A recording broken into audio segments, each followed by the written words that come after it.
Welcome everyone to our April webinar. My name is David Cooper Moore, and I'm a consultant with the Technology Learning Collaborative.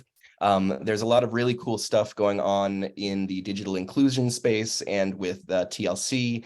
A lot of you may have heard about the FCC's outreach program around the Affordable Connectivity program, which TLC has been a big part of. And so we're going to be doing a lot of work around that in the coming year and more.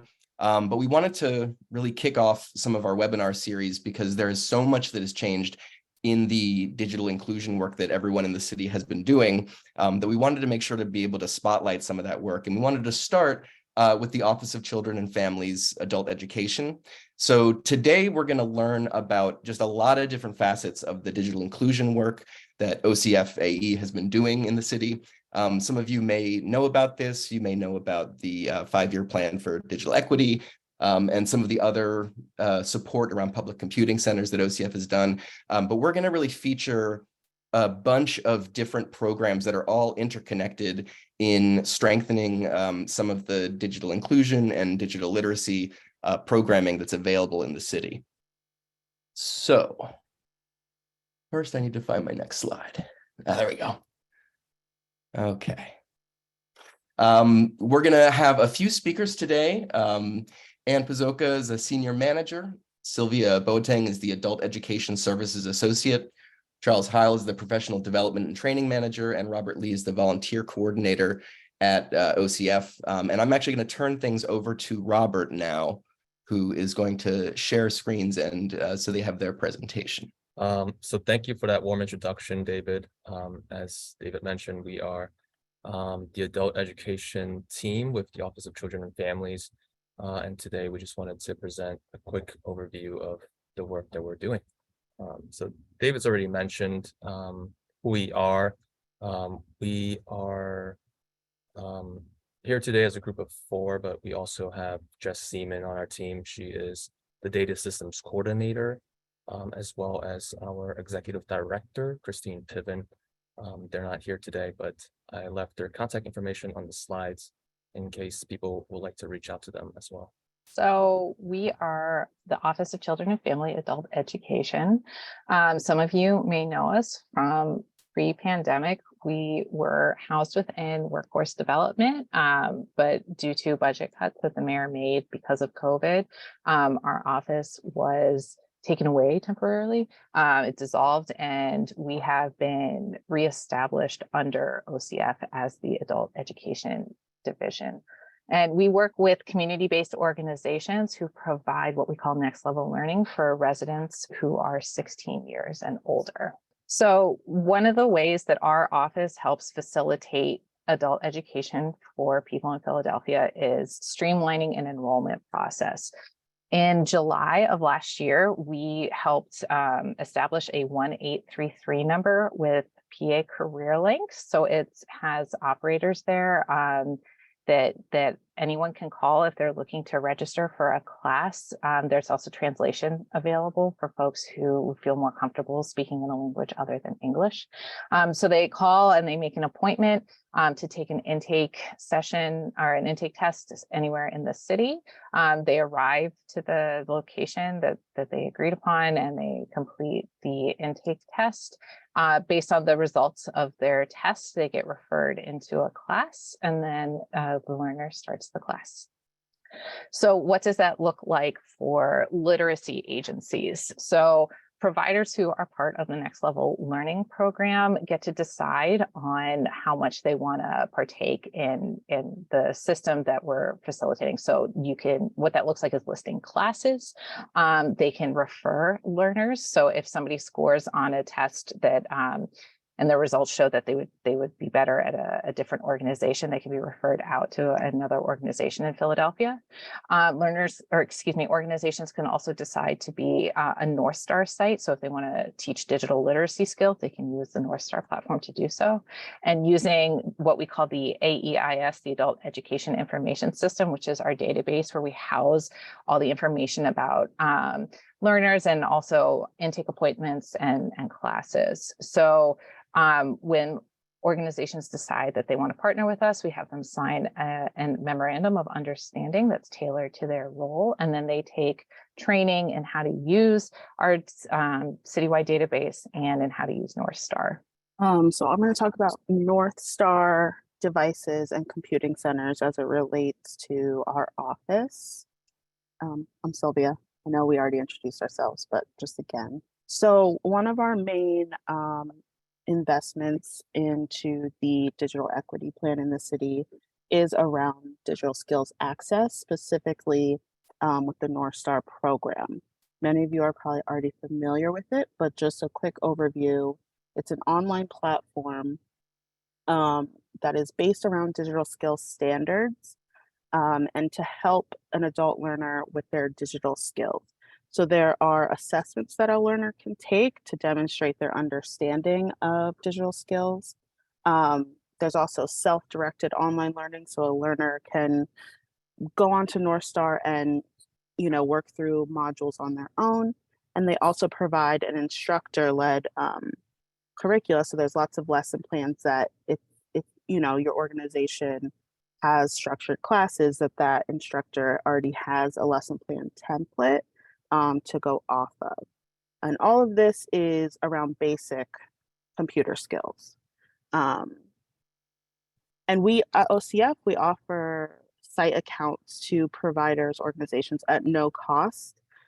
So if anyone is interested in that, to send me an email. We set up a meeting and we get you going with Northstar pretty much right away. We hope that we can support you in a lot of ways around Northstar, so you're not just getting the resource and then having to figure out on your own. We try to support organizations through that. Also leaving in here a link to Northstar's main website so you can kind of check it out. So I just wanted to talk about some of the main things that we've learned in this last year around Northstar. We have, I think, over 60 site accounts. And so there's a whole combination of libraries, community-based organizations, private organizations that use Northstar. And this is just some general feedback and some observations that we have heard. So one big part that Northstar doesn't focus on is typing skills. So we're finding that is a gap that instructors or programs need to fill by supplementing with some other free resources around typing. And that's just something to think about, like as learners are, expanding their digital skills, that this may be something that is often overlooked. So just kind of a reminder about that. We also have found that a lot of orgs struggle with using Northstars with very low literate students, and just that you may need some extra support in the classroom, or if it's if students are doing this on a self-directed kind of basis, that they may need some extra support around reading of the program, since it's pretty much tailored to a 4th grade reading level. So anyone who doesn't have that amount of literacy may need some extra support. Another learning that we have found is that digital skills are best learned when contextualized. So yes, I can learn how to, maneuver around Gmail in order to send an email, but let's make it real world. So who am I emailing? Maybe it's a family member, maybe it's a job, maybe it's, who knows? But like that there's a real context around the digital skills. That's another thing to think about also, if, since we're in the adult ed world, if people are in English classes or in adult basic education classes and trying to help their learners with digital skills, that they contextualize those within the rest of that program to make it really a real life experience for the learners. And also that organizations to really consider their capacity when it comes to Northstar. So there's a lot of resources within the platform that, like I said, the instructor-led curricula, there's the self-directed, there's all the assessments. And we want to make sure that organizations know what their goal is for using Northstar and what they have the capacity to do.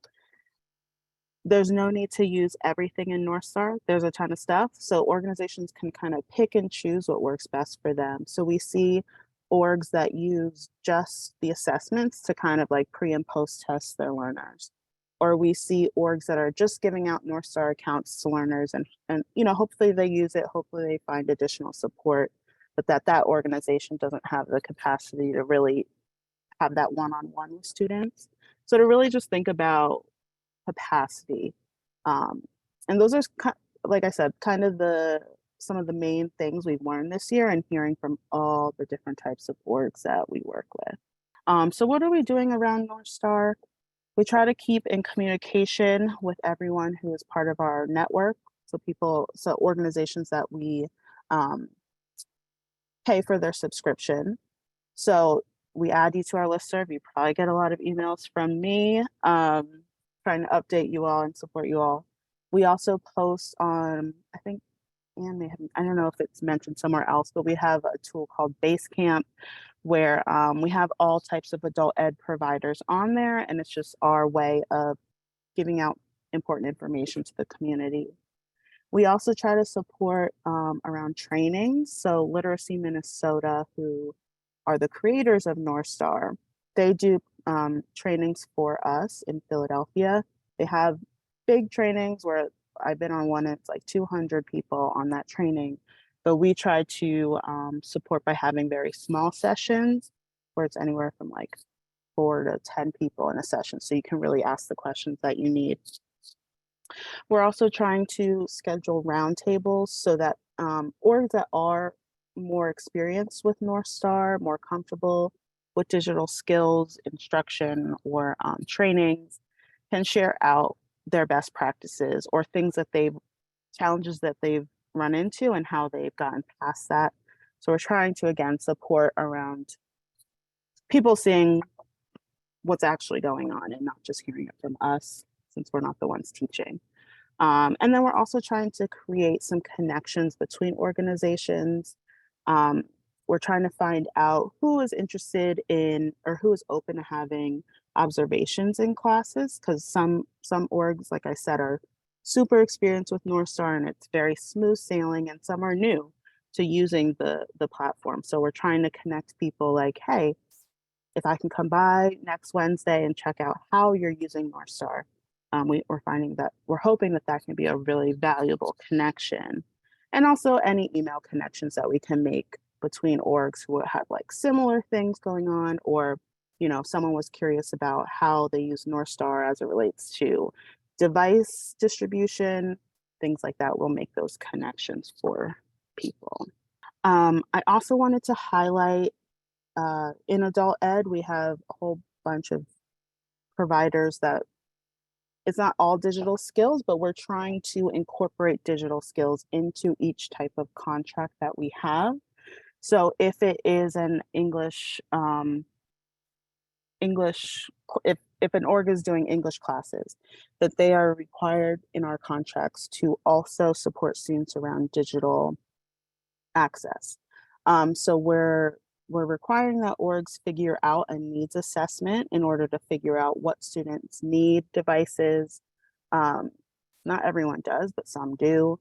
And that provider purchases and distributes whatever those devices are. So that could be computers, that could be headsets, that could be whatever it may be, so that learner can access what they need for their class. And we also require our providers to connect learners to digital navigators across the city.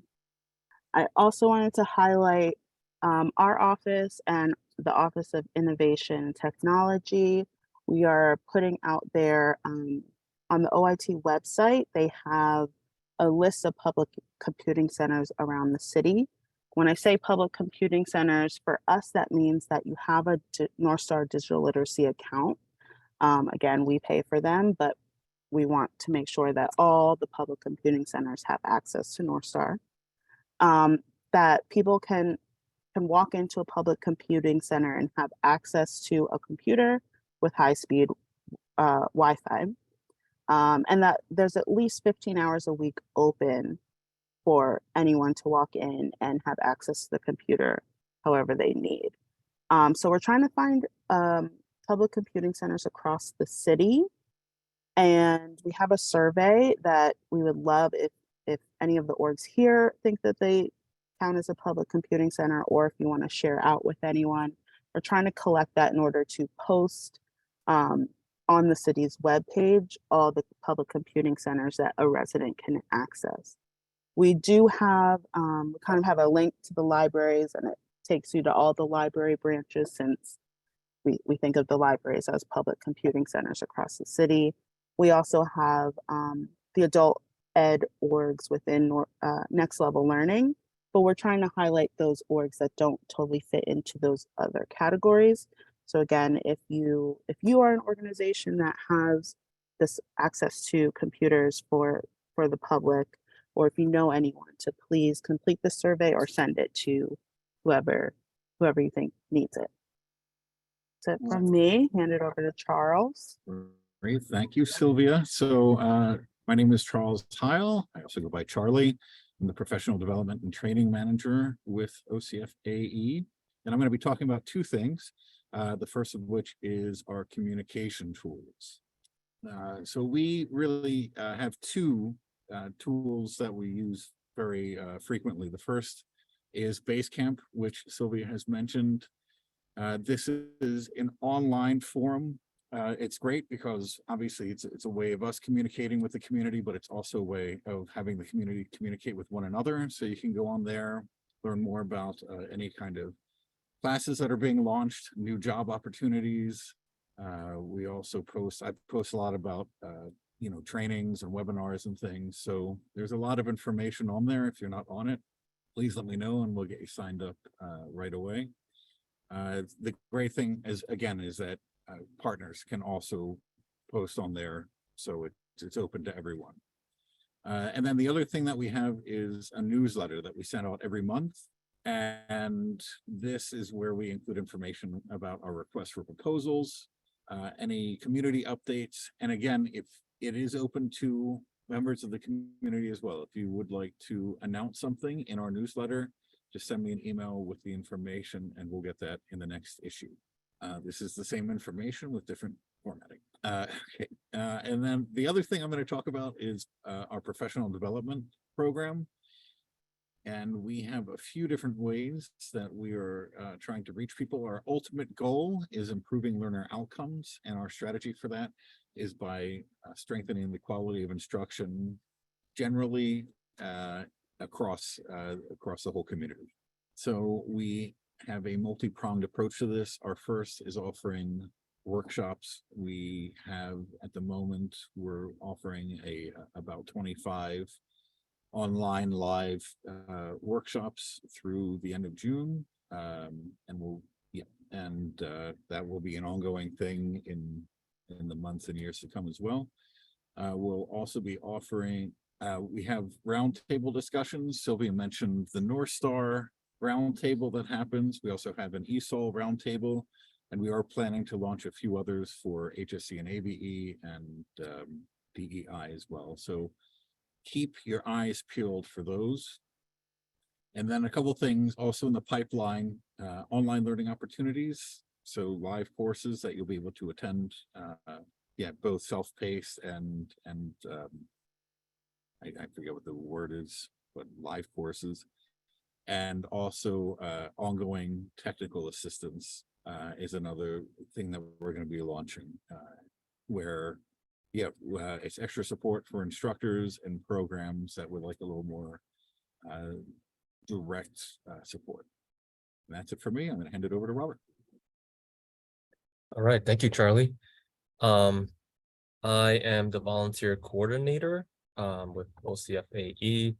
So anything volunteering related, feel free to reach out to me. We support a lot of great adult education programs, and they have wonderful classes. But we know that class times can be limited, and a lot of learners can't make it to classes for a variety of reasons. So that's where tutors come in, they can help bridge some of these key gaps. So for example, tutors can help adult learners who might have some of these barriers, including lack of access to transportation. Maybe they're working or have other guardian responsibilities during class hours. Maybe they have limited language literacy that might bar them from entering a larger group dynamic, as well as disabilities that might impact learning, such as hearing or visual disabilities. And so tutors might be able to, provide some additional support with the learners. There are lots of different programs that we partner with for volunteer referrals. These programs could have in-person opportunities as well as remote opportunities. Tutors can act as class aides supporting groups of learners. They can also work one-on-one with a learner. And then there's also various programs that we support, but they mainly break down into 3 different types of programs. And those are adult basic to secondary education programs, English for speakers of other languages, as well as digital skills programs. And so we have a lot of different programs that we partner with, and tutors can find ones that might fit their interests. And this is the process for the volunteers if they wish to complete one of our tutor trainings, or for an organization that might want to receive volunteers. So for organizations that might want to receive volunteers, all they have to do is email me. I will send you a very short survey so that I can gather some characteristics about your organization to share with the volunteers, so that they can align their interests with the missions of the organizations. And then if you have a volunteer already and you would like to help them sign up for one of our trainings, you can access it through this link, and all of these links will be shared with you. So if a volunteer wants to sign up, they can just register using that link. And then once they complete one of our trainings, I will support them with finding an organization and getting matched. And then if you already have a volunteer who's currently with you, then obviously I don't have to help, refer them.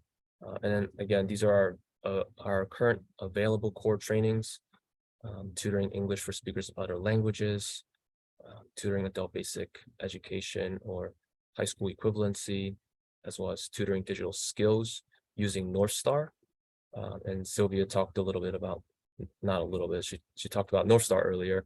And what's great about Northstar is that, it comes with a curricula, it comes with the digital software that tutors can use with their learners. So there's a lot of really great resources. The other trainings also have a ton of resources that tutors can take away with them and use, while they're working with their learners. And then the 3 trainings are very much complementary trainings. We suggest that interested volunteers take all 3 trainings so that they can kind of get an understanding of each of those different tracks that a learner might potentially be placed in. And we know that learners could be English speakers of other languages, and they might also want to develop digital skills as well. So it's not like once you take one, you're good to go for tutoring any of the 3 different programs, right? So it's really beneficial if tutors complete all 3 trainings.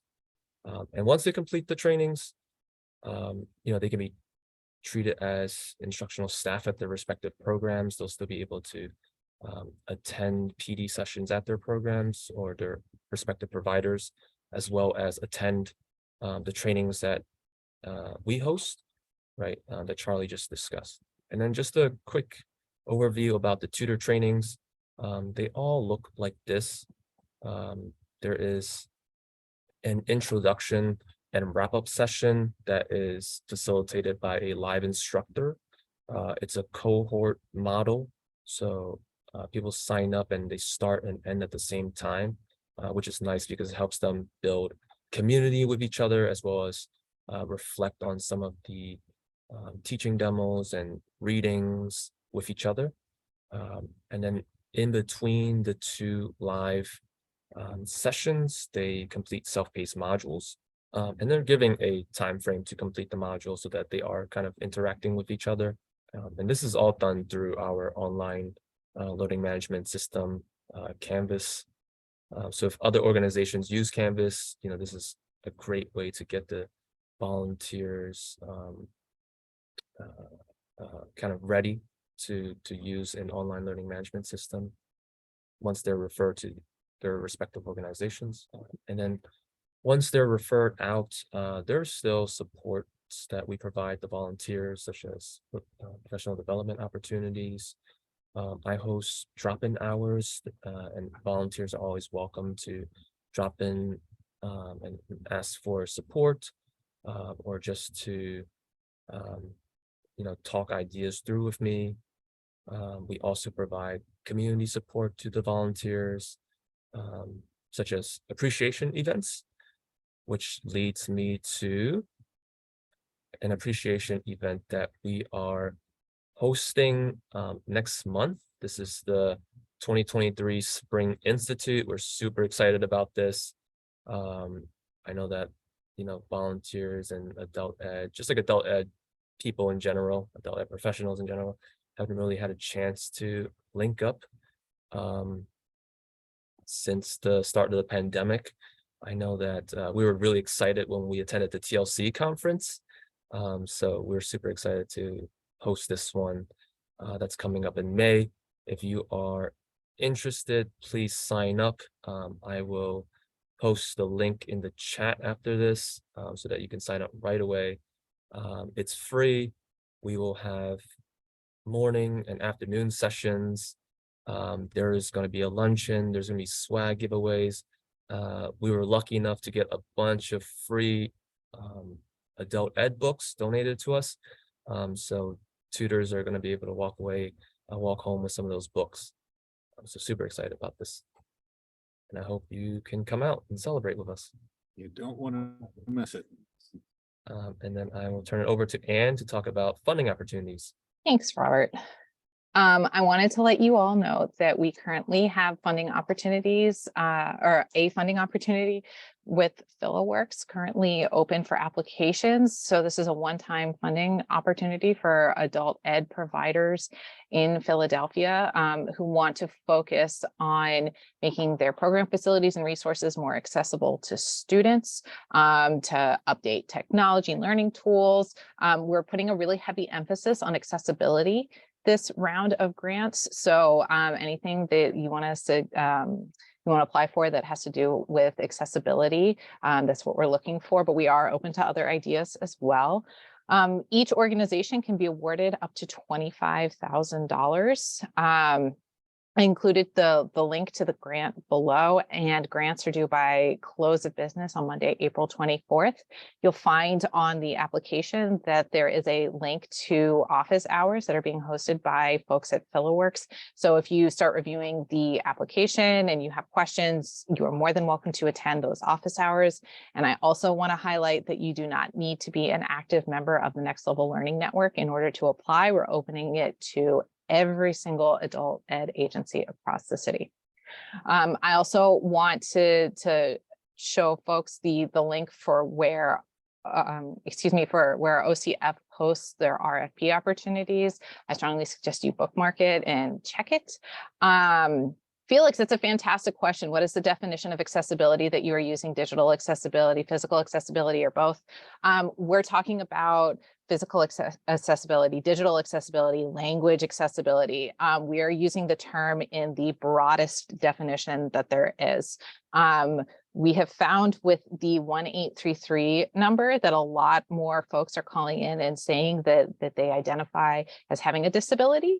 And so we want to make sure that adult ed facilities and programs across the city are welcoming environments. So for those of you who looked at the grants last year, the emphasis was on welcoming environments. We're doing it again this year, but with a heavy emphasis on accessibility. So thank you for asking that, Felix. It's a great clarification question.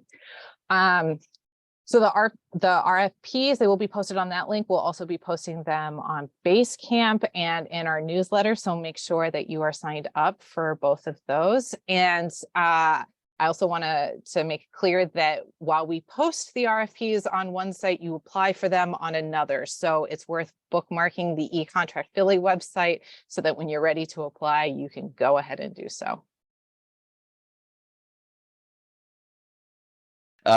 So my first question, and feel free to ask questions in the chat. I'll pose those to our panelists. My first question is, what is the single best way for an organization to get connected to OCF to figure out the ways in which they can best use some of these resources that you're talking about today? Step in. I guess it depends on what they're looking for. If they wanted like a general overview, they can really reach out to any of us and we'd be happy to give them a general overview. I know that Anne was really the driver behind creating that general overview presentation. So, and she's the senior manager. So feel free to reach out to Anne if you just have general questions. If an organization is looking for volunteers, they can reach out to me directly. And again, we work as a really close team. We are actually sitting like back to back right now. So, we're constantly in communication. So just reach out to any of us and we'd be happy to walk you through what we have to offer. That's great. I also had a question. I loved hearing Sylvia's discussion of Northstar and how it's been getting rolled out in so many different places. I was wondering, Sylvia, if you have any anecdotes or descriptions of what it's been like to work with folks as they start using Northstar. Full disclosure, I've been working with some of the volunteering components of this, doing some of the digital skills trainings. And it can be tough to teach Northstar for the first time because it's not linear. And so you don't necessarily have to teach it in the same way that a lot of folks teach computer classes. How have folks generally been responding to Northstar? And you mentioned some of the considerations, but just on the ground, do you have any sort of stories or thoughts about what you've seen so far about folks using it? Yeah, I think people are using it in such different ways.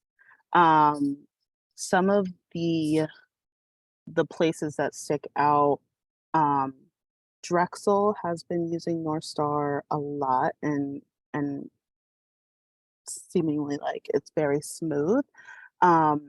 As part of, so they're a digital navigator site, so they already connect people to free and low cost internet. And they also are saying like, oh, do you need help with digital skills? Here's this tool. We have these open computer lab times. Come on over and we'll take you through Northstar. And from there, they have like a computer lab. I don't know if she's a full-time instructor or what, but someone in there to help a learner through Northstar. And it's very much like individualized in that space. So if someone is focusing on learning how to use email, that's what they're doing. And next to that person could be someone who wants to take the telehealth module. And so it's very individualized. And I think because Northstar is, you can do it at your own pace, it's very much just like what that learner is interested in and needs help with, that it makes it like it's very accessible to do that in the classroom space, even if it's just like one instructor in the room and students are working on a million different things. There's also a lot of orgs that are really focusing on using assessments. So even if they have their own digital skills curriculum, that they're using the Northstar assessments to see where students are at in order to identify where they need help. So there's no need for someone to go through every single module and every single assessment. It's really just whatever the student needs. So a lot of places are using assessments in that way. But overall, I think that there's a lot of places that are using Northstar pretty successfully. And like I highlighted some of the challenges that we've seen kind of throughout the year. But I think, again, like the biggest like hurdle for people is that initial, like, how are we going to use Northstar at our organization?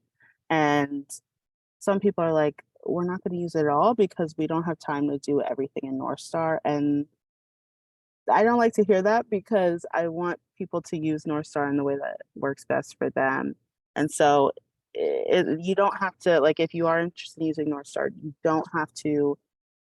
do not have to use the whole program. It shouldn't be something that is overwhelming. It should just be a tool that you can use. So yeah, those are some things that come to mind about highlighting what's been happening in Philly, but happy to talk about that more with anyone who wants. Yeah, that's great. And if anybody has any questions as we chat, just put them in the actual chat, and I'll go ahead and ask those questions. I also wanted to ask Charlie if you could describe some of the workshops that you've had so far in the PD series. And I know that I think you're doing a math focus coming up, which looked really cool to me because I'm always interested in like math education. What have some of the professional development sessions been, and what can folks look forward to?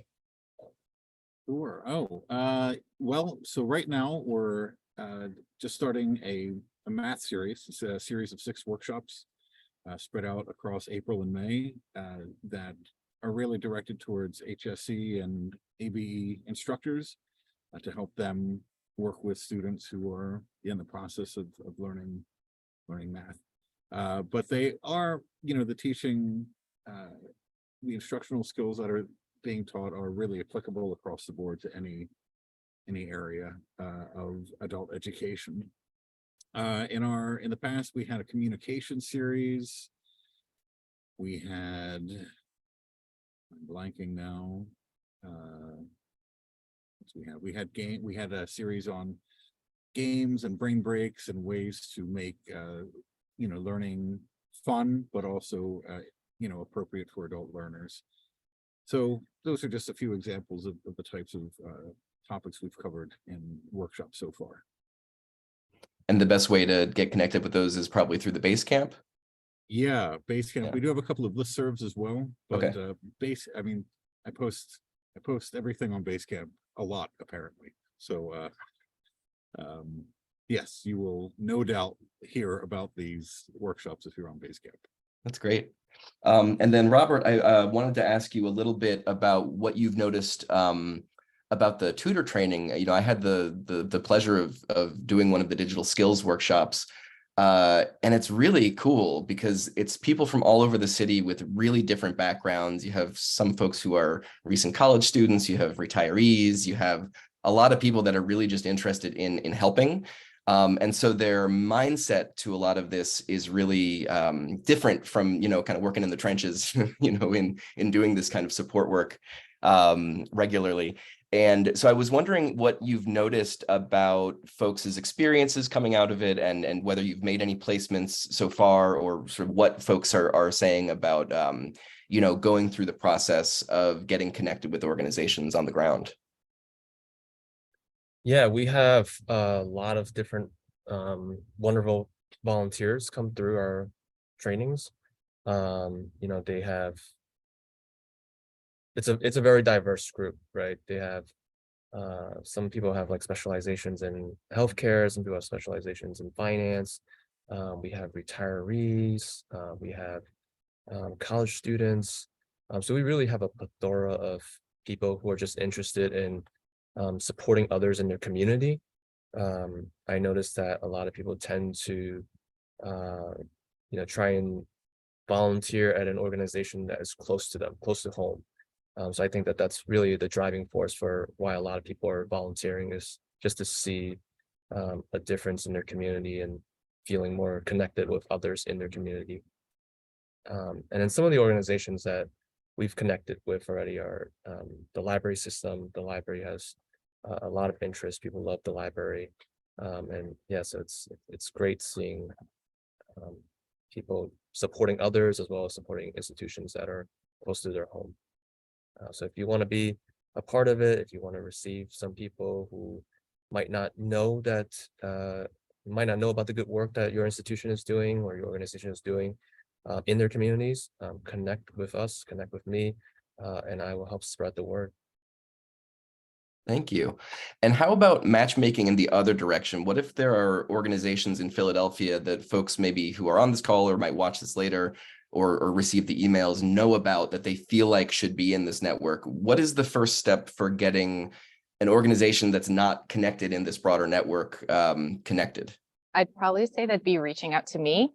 Mhm. And I can put my email in the chat for folks. But if there's an organization that is learning about all this stuff today and would like to get more involved, we can set up a one-on-one meeting where we can talk about the different offerings that our office has and what that might look like. That's great. Yeah, I hear from people all the time saying, oh, I heard from somebody in one of the tutor trainings saying, oh, I'm in the Northwest, and there's this place down on Germantown that has computers, and I don't know why aren't they on the list? And so yeah, telling her to get in touch with you is a good first step. And I think similarly, if anybody on this call right now knows of any organizations that could stand to fill out a survey about being a public computing center or knows folks, just getting the word out through some of these colleague networks that we have is really important, because it's this information is all out there, but if it's not kind of connected together through groups like TLC, groups through city agencies like OCF, it can be hard for folks to even know everything that's going on. So yeah, an action step for everybody today: if you know of any organization that needs to get kind of plugged into this stuff, just reach out to them today. Send them a quick email. I can give you a minute on the call even to just email somebody. Okay, well, in the chat, if you look through the chat right now, Charlie shared the information about getting connected to the Basecamp, which is a really good way to keep apprised of what's going on in terms of events. Getting in touch with Anne directly if you are an organization or know an organization that kind of wants to get linked into the network. We're also going to share all of the links for the different components of what we're talked about today, so that those are all in one place, along with some videos kind of summarizing what everyone talked about. And Kate, I see you have a question. Yeah, I did just want to mention briefly before folks leave one other kind of city related announcement that you may or may not have seen. And this was the Office of Innovation and Technology and the Digital Literacy Alliance announced this just, I think it may have been 2 weeks, feels like last week, but I think it was 2 weeks ago, that the city, they partnered with an organization called PCs for People to begin doing computer refurbishing and offering computers to Philadelphia residents. So I'm dropping the press release in the chat there. If folks haven't seen this, it's just been announced, so it's just getting off the ground. There'll be a lot more information coming out. This is gonna be a great opportunity for folks here in Philadelphia who need computers and devices to be able to get access. So another new city initiative that's just been. Yeah, Sylvia talked a lot about the device component, which is always tricky, but it's getting a little easier. I don't know if easier. There seem to be more opportunities for it. So that's a really promising. It's a promising avenue. All right, well, I guess all that leaves is to thank our speakers today. Thanks so much to everybody from the Office of Children and Families Adult Education. As always, if you want to learn more about TLC, you can always email us at our info@tlcphilly.org or see all of our various social media and other presences at Linktree/TLC Philly. And I should have some information early next week about our May webinar. So I hope I will see everybody there. And until then, thanks very much.